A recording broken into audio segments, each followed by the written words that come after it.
നമസ്കാരം. Out of ഫോക്കസിലേക്ക് സ്വാഗതം. ഒരു നാട് കത്തിച്ചാമ്പലാകുമ്പോൾ നോക്കി നിൽക്കുകയാണ് സംസ്ഥാന സർക്കാരും കേന്ദ്ര സർക്കാരും. മണിപ്പൂരിനെ കുറിച്ചാണ് പറഞ്ഞത്. മാസങ്ങളായി അവിടെ അശാന്തി മാത്രമേ ഉള്ളൂ. കൊലപാതകങ്ങൾ, തീവെപ്പുകൾ, പരസ്പരമുള്ള പോരടികൾ എല്ലാം അവിടെ നടന്നുകൊണ്ടിരിക്കുകയാണ്. ഏറ്റവും ഒടുവിലായി മന്ദിരങ്ങൾ വരെ അഗ്നിക്കിരയാക്കുന്ന അവസ്ഥയിലേക്ക് കാര്യങ്ങൾ പോയി. ഭരണകക്ഷിയിലുണ്ടായിരുന്ന NPP BJPയെ വിട്ട് പോവുകയും ചെയ്തു. ഇപ്പോഴിതാ BJPയിൽ നിന്ന് തന്നെ അവിടെ കൂട്ടരാജി ഉണ്ടാകുന്നു. മുഖ്യമന്ത്രി ബിരേൻ സിംഗിനെതിരെ വലിയ രീതിയിലുള്ള പ്രതിഷേധം ഉയർന്നു വരികയും ചെയ്യുന്നു ഭരണപക്ഷത്തു നിന്ന് തന്നെ. അതായത് മണിപ്പൂരിൽ ഒന്നും ശരിയാകാത്തൊരവസ്ഥയിലേക്ക് കാര്യങ്ങൾ പോയിക്കൊണ്ടിരിക്കുകയാണ്. അപ്പോഴും നമ്മുടെ പ്രധാനമന്ത്രി തെരഞ്ഞെടുപ്പിന് മുമ്പോ അതിനുശേഷമോ മണിപ്പൂരിലേക്ക് തിരിഞ്ഞു നോക്കിയിട്ടില്ല. മണിപ്പൂരിനെക്കുറിച്ചൊന്നും പറയുകയും ചെയ്യുന്നില്ല. ദൗസാബ്, എന്താണ് ഈ മണിപ്പൂരിൽ നമുക്ക് എന്തെങ്കിലും പ്രതീക്ഷ ഉണ്ടോ? കാരണം ഇത്ര കാലമായിട്ട് എല്ലാവരും ആവശ്യപ്പെടുന്നു മണിപ്പൂരിലേക്കൊന്ന് നോക്കണം, ഒന്ന് ഇടപെടണമെന്ന് ആവശ്യപ്പെട്ടിട്ടും പ്രധാനമന്ത്രി തിരിഞ്ഞു നോക്കാത്ത അവസ്ഥയിൽ.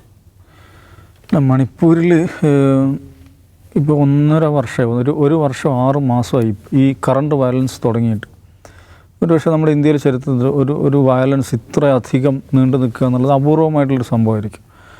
അപ്പോൾ അവിടെ ആളുകൾ ധാരാളം, നൗഫൽ പറഞ്ഞ ധാരാളമായിട്ട് കൊല്ലപ്പെടുന്നു, വീടുകൾ കത്തിച്ചാമ്പലാക്കുന്നു, ആളുകൾ അഭയാർത്ഥി ക്യാമ്പുകളിലേക്ക് പോകുന്നു.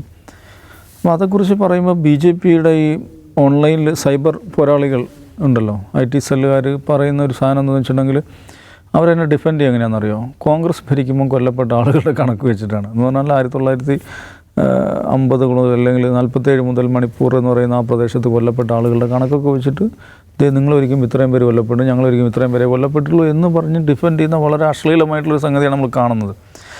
പക്ഷേ അവിടെ പ്രശ്നങ്ങൾ തുടർന്നുകൊണ്ടിരിക്കുകയാണ്. ഇപ്പോൾ കൊല്ലപ്പെട്ട് 200-ലധികം ആളുകൾ ഇതിനകം കൊല്ലപ്പെട്ട് കഴിഞ്ഞു. അതിൽ പലതും വളരെ ബ്രൂറ്റൽ എന്ന് പറയാവുന്ന അങ്ങേയറ്റം മോശമായ രീതിയിൽ ഉള്ള കൊലപാതകങ്ങൾ, അംഗവിച്ഛേദം വരുത്തൽ, കണ്ണുകൾ പല നിലക്കുള്ള ബലാത്സംഗം ചെയ്ത് കൊല ചെയ്യൽ, ഇങ്ങനെയൊക്കെയുള്ള വളരെ മോശമായ രീതിയിലാണ് അവിടെ കാര്യങ്ങൾ നടക്കുന്നത്. അതുകൂടെ നമ്മൾ മനസ്സിലാക്കണം. മണിപ്പൂർ എന്ന് പറഞ്ഞാൽ ചെറിയ സംസ്ഥാനമാണ്. 30 ലക്ഷത്തിനും 35 ലക്ഷത്തിനും ഇടയിലാണ് അവിടുത്തെ ജനസംഖ്യ. 35 ലക്ഷമാണെന്ന് വിചാരിക്കുക. 35 ലക്ഷം എന്ന് പറഞ്ഞാൽ നമ്മുടെ സംസ്ഥാനത്തെ ഒരു ജില്ലയിലെ ജനസംഖ്യ മാത്രമാണ്. എന്ന് പറഞ്ഞാൽ ഹാൻഡിൽ ചെയ്യാൻ വളരെ എളുപ്പമുള്ള ഒരു സൈസാണത്. ഏരിയ വെച്ച് നോക്കുകയാണെങ്കിലും പോപ്പുലേഷൻ വെച്ച് നോക്കുകയാണെങ്കിലും. പക്ഷേ കേന്ദ്രം ഭരിക്കുന്നത് BJP ആണ്, മണിപ്പൂർ ഭരിക്കുന്നതും BJP ആണ്. ഇപ്പോൾ കേന്ദ്രവും സംസ്ഥാനവും ഒരേ പാർട്ടി ഭരിക്കുമ്പോൾ അല്ലെ BJP ഭരിക്കുന്നതിനെക്കുറിച്ച് അമിത്ഷായും മോഡിയും സാധാരണ പറയുന്നൊരു വാക്കാണ് ഡബിൾ എൻജിൻ സർക്കാർ. അപ്പം വളരെ എളുപ്പത്തിൽ കാര്യങ്ങൾ ചെയ്യാൻ പറ്റും. കേന്ദ്രത്തിലും സംസ്ഥാനത്തും ഒരേ സർക്കാർ, ഒരേ പാർട്ടിയാണെങ്കിലെന്നാണ് അവർ പറയുക. പക്ഷേ എന്നിട്ടത് സാധിക്കുന്നില്ല. സർവപ്രതാപിയായ പ്രധാനമന്ത്രിയാണ്. ഉക്രൈനിലെ പ്രശ്നമൊക്കെ പുള്ളി പരിഹരിക്കുമെന്നാണ് പറയുന്നത്. ഉക്രൈൻ യുദ്ധം പരിഹരിക്കാൻ മോഡി വിചാരിച്ചാലേ നടക്കത്തുള്ളൂ. പാലസ്തീൻ പ്രശ്നം പരിഹരിക്കാൻ അതും മോഡിക്കേ സാധിക്കുള്ളൂ. ലോകത്തിൻ്റെ വിശ്വഗുരുവായിട്ട് ലോകത്ത് മൊത്തം സമാധാനം ഉണ്ടാക്കുന്ന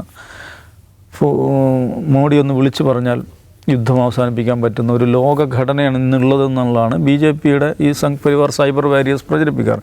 പക്ഷേ സ്വന്തം രാജ്യത്ത് ഒരു കുഞ്ഞു സംസ്ഥാനത്ത് 1.5 വർഷമായിട്ട് ജനങ്ങൾ തമ്മിലടിക്കുകയാണ്, കൂട്ടക്കൊല നടക്കുകയാണ്. ഈ സർക്കാരിൻ്റെ അമ്യൂണിഷൻ ഡിപ്പോ, പോലീസ് സ്റ്റേഷനിൽ ആക്രമിച്ച് ആയുധങ്ങൾ കവർച്ച ചെയ്ത് കൊണ്ടുപോവുകയാണ്. ഇങ്ങനെയൊക്കെ സംഭവം ഉണ്ടായിട്ടുണ്ടോ? സർക്കാരിൻ്റെ ആയുധ ഡിപ്പോ കവർ ചെയ്യുക, എന്നിട്ട് ആ ആയുധങ്ങൾ ഉപയോഗിച്ചിട്ട് പോലീസിനെ ആക്രമിക്കുക, മറ്റു വിഭാഗത്തിൽപ്പെട്ട ആളുകളെ ആക്രമിക്കുക, മന്ത്രിഭവനങ്ങൾ കത്തിക്കുന്നു, MLA-മാരുടെ വീടുകൾ കത്തിക്കുന്നു എന്ന് പറഞ്ഞാൽ ഒരു ടോട്ടൽ കെയോസ് എന്ന് പറയാവുന്ന സമ്പൂർണ്ണമായ അരാജകത്വത്തിലേക്ക് ആ സംസ്ഥാനം വിട്ടിരിക്കുകയാണ്. അപ്പോൾ നൗഫൽ ചോദിച്ചാൽ എന്തുകൊണ്ടാണ് മോഡി അങ്ങോട്ട് പോകാത്തത്? സന്ദേശ് ഖലിയിലൊക്കെ എത്ര BJPയുടെ നേതാക്കന്മാരും മന്ത്രിമാരാണ് പോയത്. പക്ഷേ ഈ ഒരു സംസ്ഥാനം മൊത്തം കത്തിയെറിഞ്ഞിട്ട് അങ്ങോട്ട് പോകുന്നില്ലല്ലോ. അപ്പോഴാണ് നമ്മൾ വേറൊരു നിഗമനത്തിലെത്തേണ്ടി വരിക. എന്ന് വെച്ചാൽ ഇതിങ്ങനെ അങ്ങ് നടക്കട്ടെ, കുറച്ചങ്ങ് നടക്കട്ടെ എന്നൊരു തീരുമാനം BJP കേന്ദ്ര നേതൃത്വത്തിൽ, കേന്ദ്ര സർക്കാരിന്, നരേന്ദ്രമോദിക്കുണ്ടോ എന്ന് നമ്മൾ സംശയിക്കാവുന്ന ഒരു സാഹചര്യം. അതെന്തുകൊണ്ടാണ് അങ്ങനെ സംശയിക്കുന്നത് വെച്ചിട്ടുണ്ടെങ്കിൽ BJPയുടെ പൊളിറ്റിക്സ് എന്താണ്? അത് ഭൂരിപക്ഷവാദമാണ്, മെജോറിറ്റേറിയൻ പൊളിറ്റിക്സ് എന്നുള്ളതാണ്. മണിപ്പൂരിലെ ആരൊക്കെ തമ്മിലാണ് സംഘർഷം? മെയ്തേയ്കളും കുക്കികളും തമ്മിൽ. അവിടെ ഭൂരിപക്ഷം ആരാണ്? മെയ്തേയ്കളാണ്. അപ്പോൾ കുക്കികളെ സമ്പൂർണ്ണമായി മാറ്റി നിർത്തി മെയ്തേയ് എന്ന് പറയുന്ന അവിടുത്തെ മെജോറിറ്റി കമ്മ്യൂണിറ്റിയെ സമ്പൂർണ്ണമായി കൺസോളിഡേറ്റ് ചെയ്ത് കഴിഞ്ഞാൽ സർവ്വകാലത്തേക്കുള്ളൊരു ഇൻവെസ്റ്റ്മെൻറ്റാണത്. അവരെല്ലാ കാലത്തും ഞങ്ങൾക്ക് വോട്ട് ചെയ്തോളും, ഒരിക്കലും കുക്കികൾ അധികാരത്തിൽ വരാൻ പോകുന്നില്ല, ഞങ്ങൾ മെയ്തേയ്കളുടെ പാർട്ടി, മെയ്തേയ്കളുടെ സംരക്ഷകരായി നിൽക്കുന്ന പാർട്ടി എന്നുള്ളൊരു ഇമേജ് ഉണ്ടാക്കി കഴിഞ്ഞിട്ടുണ്ടെങ്കിൽ അധികാരം, എല്ലാ കാലത്തും അധികാരം നിലനിർത്താൻ പറ്റുമെന്നായിരിക്കും BJP വിചാരിക്കുന്നുണ്ടാകുക. പക്ഷേ നമ്മൾ ഇന്നലെ ഈ ന്യൂസിലാൻഡിനെ കുറിച്ചുള്ള ചർച്ചയിൽ പറഞ്ഞ അവർ കണക്ക് വെച്ചത് ശരിയായിരിക്കും. കണക്ക് വെച്ചിട്ട് പ്രത്യേകിച്ച് ഇംഫാൽ വാലിയിലാണ് ഏറ്റവും കൂടുതൽ സീറ്റുകളുള്ളത്. ഇംഫാൽ വാലിയിലാണ് മെയ്തേയ് കോൺസെൻട്രേഷൻ ഉള്ളത്. അവിടെ തന്നെയാണ് BJPയുടെ ശക്തി കേന്ദ്രം. കുക്കികളെന്ന് പറയുന്നത് ഹിൽ ഏരിയയിലാണ്. അവരെ മൈൻഡ് ചെയ്തെല്ലാം കുഴപ്പമില്ലെന്നേ, നമുക്കിവിടെ അധികാരം പിടിക്കാം എന്ന ധാരണ. അതാണ് ഈ മെജോറിറ്റേറിയൻ പൊളിറ്റിക്സ് എന്ന് പറയുന്നത്. അത് ശരിയായിരിക്കും, കണക്ക് വെച്ച് ശരിയായിരിക്കും. കൂടുതൽ MLA-മാർ മെയ്തേയ്കളിൽ നിന്ന് വരും, കൂടുതൽ MLA-മാർ BJPയുടെ സ്ഥാനാർത്ഥികളായിട്ട് വിജയിക്കും. പക്ഷേ ഒരു സംസ്ഥാനത്ത് ഒരു ജനതയ്ക്ക് ഭരണകൂടം അടിസ്ഥാനപരമായി നൽകേണ്ടത് എന്താണ്? സുരക്ഷിതത്വമാണ്. അത് സ്റ്റേറ്റും പൗരനും തമ്മിലുള്ള ബേസിക് കോൺട്രാക്റ്റ് എന്താണ്? നമ്മൾ സ്റ്റേറ്റിന് നികുതി കൊടുക്കുകയാണ്, കപ്പം കൊടുക്കുകയാണ്. സ്റ്റേറ്റ് നമുക്ക് തിരിച്ചു തരുന്നത് എന്താണ്? പ്രാഥമികമായി സുരക്ഷിതത്വമാണ്. നമ്മളുടെ സുരക്ഷ സ്റ്റേറ്റിൻ്റെ കയ്യിലാണ്. പക്ഷേ ഒരു ഭരണകൂടം നിർവഹിക്കേണ്ട ഏറ്റവും പ്രാഥമികമായ ഉത്തരവാദിത്വം നിർവഹിക്കുന്നതിൽ മണിപ്പൂരിലെ സർക്കാർ ഭരണകൂടം സമ്പൂർണ്ണമായി പരാജയപ്പെട്ടിരിക്കുകയാണ്. അത് ആരെന്നാകട്ടെ, മെയ്തേയ് ആകട്ടെ, കുക്കി ആകട്ടെ, സമ്പൂർണ്ണമായി പരാജയപ്പെട്ടിരിക്കുകയാണ്. കുക്കികളെ സംബന്ധിച്ചിടത്തോളം അവരിപ്പോൾ അവരുടെ ധാരണ എന്താണ്? നമ്മൾ സാധാരണഗതിയുള്ള ഒരു മെയിൻ സ്ട്രീം പൊളിറ്റിക്കൽ പ്രോസസ്സിലൂടെ പോയി കഴിഞ്ഞാൽ നമ്മളുടെ പ്രശ്നങ്ങൾ പരിഹരിക്കപ്പെടില്ല, നമ്മളെ വിഷയങ്ങൾ കേൾക്കില്ല. അതുകൊണ്ട് നമ്മൾ സായുധമായി ഇതിനെതിരെ പ്രതികരിക്കണം, ആ നിലയിൽ സംഘടിക്കണം, ആ നിലക്കുള്ള സംഘാടനങ്ങൾ ഉണ്ടാവണം എന്ന ചിന്ത വരികയാണ്. ഈ കുക്കി തീവ്രവാദ സംഘടനകൾക്ക് പ്രാമുഖ്യം ലഭിച്ചുകൊണ്ടിരിക്കുകയാണ്, അത്തരം ആശയങ്ങൾക്ക് പ്രാമുഖ്യം ലഭിച്ചുകൊണ്ടിരിക്കുകയാണ്. ഇങ്ങനെ പോയി കഴിഞ്ഞാൽ ഇത് എവിടെ എത്തുമെന്ന് ചോദിച്ചിട്ടുണ്ടെങ്കിൽ പരസ്പരം പോരടിക്കുന്ന മനുഷ്യരുടെ ഒരു കേന്ദ്രമായി മണിപ്പൂരിനെ എന്നല്ല ഈ നോർത്ത് ഈസ്റ്റേൺ സംസ്ഥാനങ്ങളെ മൊത്തത്തിൽ അവസ്ഥയിലേക്കാണ് കാര്യങ്ങൾ പോകുന്നത്. ഇതിൻ്റെ തുടർചലനങ്ങൾ ഇപ്പോൾ കുക്കീസ് എന്ന് പറയുന്നത് മണിപ്പൂരിൽ മാത്രമല്ലല്ലോ ഉള്ളത്, മിസോറാമിലുണ്ട്, നാഗാലാൻഡിലുണ്ട്, ഈവൻ അപ്പുറത്ത് ബോർഡറിനപ്പുറത്ത് മ്യാൻമറിലുണ്ട്. പ്രത്യേകിച്ച് ഈ റേസ്, ഈ പറയുന്ന ഗോത്രവംശീയതയ്ക്ക് അതൊരു വളരെ ആ ഒരു ഐഡൻറ്റിറ്റി വളരെ പ്രാധാന്യത്തോടു കൂടി കാണുന്ന ആളുകളാണ് ഈ നോർത്ത് ഈസ്റ്റേൺ സംസ്ഥാനങ്ങളിൽ. അവർ പിന്നെ കുക്കികൾ, നാഗകൾ, ഈ നില മിസോകൾ, ഈ നിലയിലാണ് അവരുടെ ഐഡൻറ്റിറ്റി. അത് കഴിഞ്ഞിട്ട് ഈ റേഷ്യൽ ഐഡൻറ്റിറ്റി കഴിഞ്ഞിട്ട് അവരുടെ റിലീജിയസ് ഐഡൻറ്റിറ്റി പോലും വരുന്നുള്ളൂ.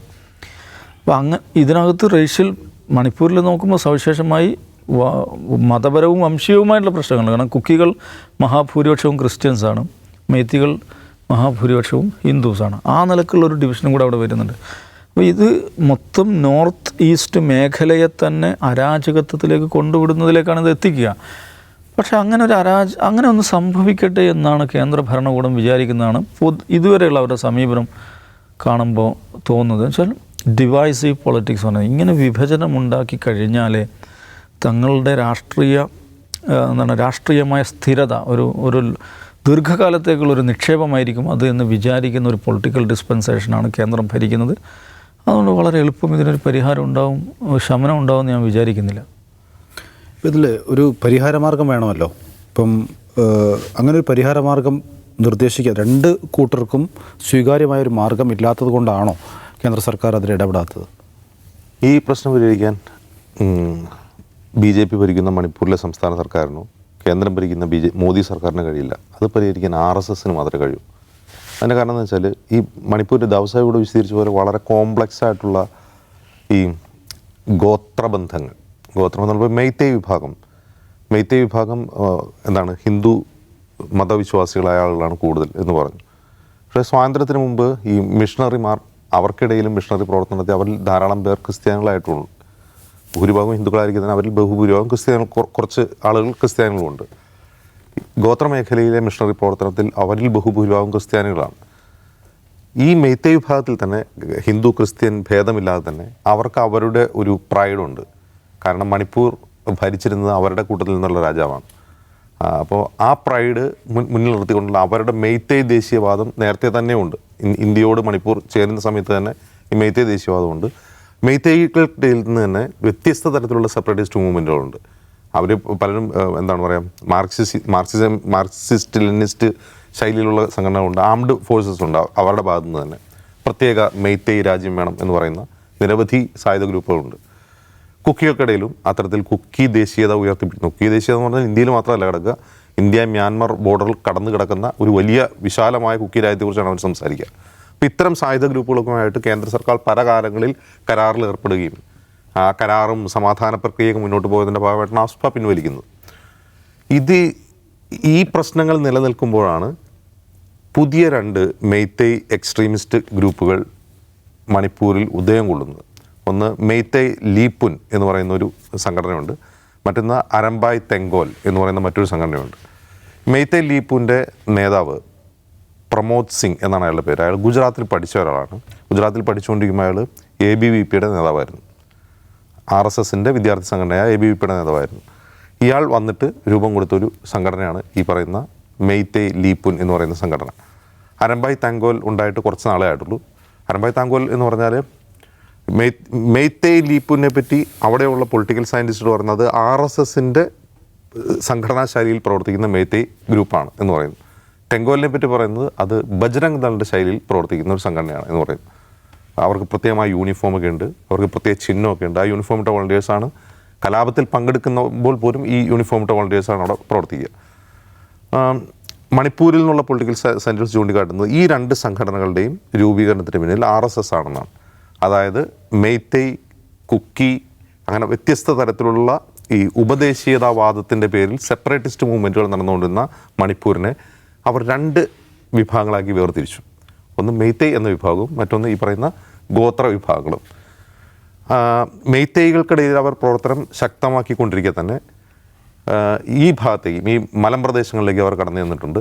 അവിടെ അവരുടെ ലക്ഷ്യം, RSSൻ്റെ ലക്ഷ്യം എന്ന് പറയുന്നത് അവിടുത്തെ മിഷണറി പ്രവർത്തനങ്ങൾ അവസാനിപ്പിക്കുക, ഈ പറയുന്ന ഗോത്ര വിഭാഗങ്ങളെ ഈ വനവാസി കല്യാണാശ്രമം മാതൃകയിലുള്ള പ്രവർത്തനങ്ങളിലൂടെ അവരെ ഹിന്ദുത്വ ദേശീയധാരയിലേക്ക് കൊണ്ടുവരിക. ഈ പണി തുടങ്ങിയിട്ട് കുറേ പതിറ്റാണ്ടുകളായി ഈ പണി തുടങ്ങിക്കൊണ്ടിരിക്കുമ്പോൾ അതുവരെ ഇവർ പോരടിച്ചിട്ടുണ്ടോയെന്ന് വെച്ചാൽ ഇപ്പോൾ ഈ വ്യത്യസ്ത ഗോത്രങ്ങൾ പോരടിച്ചിട്ടുണ്ടെങ്കിൽ അതൊക്കെ മറ്റ് ചില കാരണങ്ങളാലാണ് പോരടിക്കുന്നത്. ഇത് കൃത്യമായി റിലീജിയസ് ലൈനിലേക്ക് പോരാട്ടം മാറുന്നതാണ് കഴിഞ്ഞ വർഷം നമ്മൾ കണ്ടത്.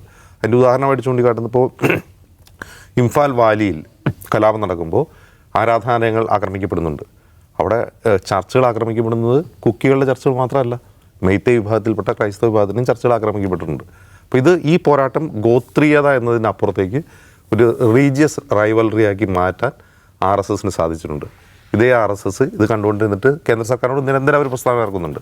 ഓർഗനൈസറിൻ്റെ എല്ലാ ലക്കങ്ങളിലും മണിപ്പൂരിലുടൻ സമാധാനം വേണം, മണിപ്പൂരിൽ നടക്കുന്ന ഗോത്ര പോരാട്ടങ്ങൾ അവസാനിപ്പിക്കണം. ഇന്നലെയൊക്കെ പറഞ്ഞിട്ടുണ്ട് ഞങ്ങളുടെ വോളണ്ടിയേഴ്സ് അവിടെ ഈ പ്രതിസന്ധി ഘട്ടത്തിൽ ഞങ്ങളുടെ വോളണ്ടിയേഴ്സ് അവിടെ ഉണ്ടെന്ന് മോഹൻ ഭാഗവത് പറയുന്നുണ്ട്. RSS വിചാരിച്ചാൽ അവിടുത്തെ പ്രശ്നം തീരും. ഈ പ്രശ്നം ക്രിയേറ്റ് ചെയ്യുന്നത് RSS ആണ്. അതിൻ്റെ നേട്ടം അവർക്ക് ഇപ്പോൾ BJP സർക്കാരിനെ നിലനിർത്തുക, BJPയുടെ ഒരു സർക്കാർ ഉണ്ടാക്കുക, അതൊന്നും അല്ല അവരുടെ ലക്ഷ്യം. അവരുടെ ലക്ഷ്യം ബീരൻ സിംഗിൻ്റെ ഭരണം നിലനിർത്തുക എന്നുള്ളതും മാത്രമൊന്നും അല്ല ലക്ഷ്യം.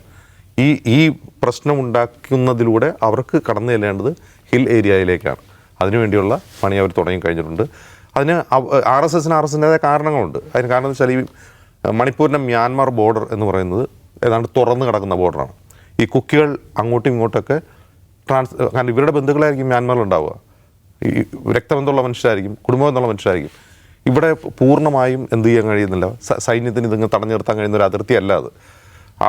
ഈ മ്യാൻമറിൽ പ്രവർത്തിക്കുന്ന സായുധ സംഘടനകളുണ്ട്. ഈ സായുധ സംഘടനകൾ പലരും ഇന്ത്യയിലേക്ക് കടന്നു വരാറുണ്ട്, ഇന്ത്യൻ സൈന്യം അവരുമായിട്ട് ഏറ്റുമുട്ടാറുണ്ട്. അപ്പോൾ ഇങ്ങനെ ഒരു പോറസ് ആയിട്ടുള്ളൊരു ബോർഡർ, ആ ബോർഡർ സൃഷ്ടിക്കുന്ന അപകടത്തെക്കുറിച്ച് RSS നിരന്തരം സംസാരിക്കുന്നുണ്ട്. മ്യാൻമറിൽ നിന്ന് മറ്റേ റോഹിംഗ്യകൾ വരും ആ വഴി എന്നൊക്കെ പറയാറുണ്ട് അവർ. ഇതിൻ്റെ ഭാഗമായി അമിത്ഷാ 1.5 കൊല്ലം മുമ്പ് ഈ കലാപം തുടങ്ങുന്നതിന് തൊട്ട് മുമ്പ് തന്നെ മ്യാൻമറുമായി ഒരു അതിർത്തി ഡീൽ ഉണ്ടാക്കിയിരുന്നു. ഇന്ത്യയുടെ ഭാഗത്തിൽപ്പെട്ട കുറേ അധികം ഭൂമി മ്യാൻമറിന് കൊടുത്തുകൊണ്ട്, മ്യാൻമറിന് കൈമാറിക്കൊണ്ട് ഈ അതിർത്തിയിൽ ഒരു മതിൽ കെട്ടുക, ആ മതിൽ കെട്ടി അവിടെ സൈനിക സാന്നിധ്യം ഉണ്ടാക്കുക എന്നുള്ളതായിരുന്നു അമിത്ഷായുടെ ഡീൽ. മ്യാൻമർ അങ്ങോട്ട് ഭൂമി വിട്ടുകൊടുത്തിട്ടാണ്. ഈ ഭൂമി വിട്ടുകൊടുക്കുമ്പോൾ 2-3 കിലോമീറ്റർ വീതിയായിരിക്കും ഭൂമി കൊടുക്കുക. പക്ഷേ കൊടുക്കുമ്പോൾ ഈ നഷ്ടപ്പെടുന്ന ആരുടെ ഭൂമിയാണ്? ഈ പറയുന്ന കുക്കി വിഭാഗങ്ങളുടെ ഭൂമിയാണ്. അതിലും ഇവർക്ക് പ്രതിഷേധമുണ്ട്. അപ്പോൾ ഇത് വളരെ കോംപ്ലക്സ് ആയിട്ടുള്ള ഒരു രാഷ്ട്രീയ പ്രശ്നമാണ്. ഈ രാഷ്ട്രീയ പ്രശ്നത്തെ വഷളാക്കുന്നത്, അതിനെ ഒരു റിലീജിയസ് റിഫ്റ്റാക്കി മാറ്റുന്നത് RSSൻ്റെ പ്രവർത്തനമാണ്.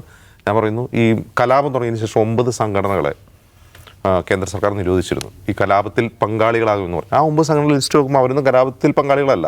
അവർ മുമ്പേ ഈ പറയുന്ന സെപ്പറേറ്റിസ്റ്റ് മൂവ്മെൻറ്റുകളായിട്ട് സായുധ സമരം നടത്തിക്കൊണ്ടിരിക്കുന്ന സംഘടനകളെ നിരോധിച്ചത്. ഈ രൂപീകരിക്കപ്പെട്ട അരംബായ് തെങ്കോലിനെയോ മെയ്തേയ് ലിപുനെയോ നിരോധിത സംഘടനകളുടെ പട്ടികയിൽപ്പെടുത്തിയിട്ടേ ഇല്ല. ഇപ്പോൾ ഈ ഒരു സമീപനം എപ്പോഴും സർക്കാർ അവിടെ സ്വീകരിക്കുന്നുണ്ട്. ഇപ്പോൾ ഉദാഹരണം പറഞ്ഞാൽ ഈ ജിരിബാം എന്ന് പറയുന്ന സ്ഥലത്താണ് ഇപ്പോൾ ഫ്രഷ് ആയിട്ടുള്ള സംഘടന ഉണ്ടായിട്ടുള്ളത്. ആ സംഘടനത്തിലേക്ക് തുടക്കം കുറിക്കുന്നത് എന്താണ്? ഒരു ഹെമാർ എന്ന് പറയുന്ന കുക്കി വിഭാഗത്തിലൊരു ഉപവിഭാഗമാണ്. അതിൽപ്പെട്ടൊരു സ്ത്രീയെ ഈ മെയ്തേയ് തീവ്രവാദി സംഘടന, അത് അരംബായ് തെങ്കോൽ ആണെന്നാണ് കുക്കികൾ ആരോപിക്കുന്നത്. മനുഷ്യർക്ക് ഭാഷ കൊണ്ട് വിവരിക്കാൻ കഴിയാത്തത്ര ക്രൂരമായാണ് അവരെ കൊന്നുകളഞ്ഞത്. റേപ്പ്, കൂട്ടബലാത്സംഗം മാത്രമല്ല, അവരുടെ ശരീരത്തിൽ പലയിടത്ത് ആണികൾ അടിച്ചു കയറ്റുകയും, അതിൻ്റെ ഓട്ടോപ്സി റിപ്പോർട്ട് പറയുന്നത് ഒരു മാധ്യമങ്ങൾക്ക് പോലും റിപ്പോർട്ട് ചെയ്യാൻ കഴിയാത്തത്ര ഭീകരമായ കൊലപാതകമാണെന്നാണ് പറയുന്നത്. ജീവനോടെ അവരെ ചുട്ടുകൊല്ലിയായിരുന്നു. ആ സംഭവം നടന്ന അതിൽ പ്രതിഷേധം കുക്കി മേഖലയിൽ ഉണ്ടാകുമ്പോഴാണ് ഒരു മെയ്തേയ് അഭയാർത്ഥി ക്യാമ്പിലേക്ക് കുറേ ആളുകൾ ആക്രമിച്ചു വരുന്നത്.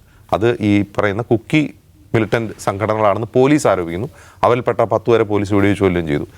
പക്ഷേ കുക്കി സ്റ്റുഡൻസ് ഓർഗനൈസേഷൻ പറയുന്നത് CRPF തന്നെ നടത്തിയ കൂട്ടക്കൊലപാതകമാണ്, അല്ലാതെ ഈ മെയ്തേയ് ക്യാമ്പ് ആക്രമിച്ചത് ഇവരല്ല എന്നാണ് ഇവർ പറയുന്നത്. അപ്പോൾ എന്ന് മാത്രമല്ല, ആ ഏരിയയിലെ മുഴുവൻ ഇൻ്റർനെറ്റ് സംവിധാനവും കട്ട് ചെയ്തേക്കാണ്. ഏത് ഏരിയയിൽ? ഇംഫാൽ വാലിയിലല്ല, ഈ പറയുന്ന കുക്കി മേഖലകളിൽ. അതുകൊണ്ട് അവിടെ നിന്ന് വാർത്തകളൊന്നും പുറത്തു വരില്ല, അവർക്ക് പറയാനുള്ളത് പുറത്തേക്ക് കേൾക്കില്ല. ഈ ഒരു വിവേചനപരമായ സമീപനം എപ്പോഴും ഈ കലാപം തുടങ്ങിയ അന്ന് മുതൽ ഇന്നുവരെ സ്വീകരിച്ചുകൊണ്ടിരിക്കുകയാണ്. ഞാൻ വീണ്ടും പറയുന്നു, ഇത് അമിത്ഷായോ മോദിയോ തീരുമാനിക്കില്ല. ഈ പ്രശ്നം തീർക്കാൻ തീരുമാനിക്കാത്തതിൻ്റെ കാരണം RSS അത് തീരുമാനിച്ചിട്ടില്ല എന്നുള്ളതുകൊണ്ടാണ്.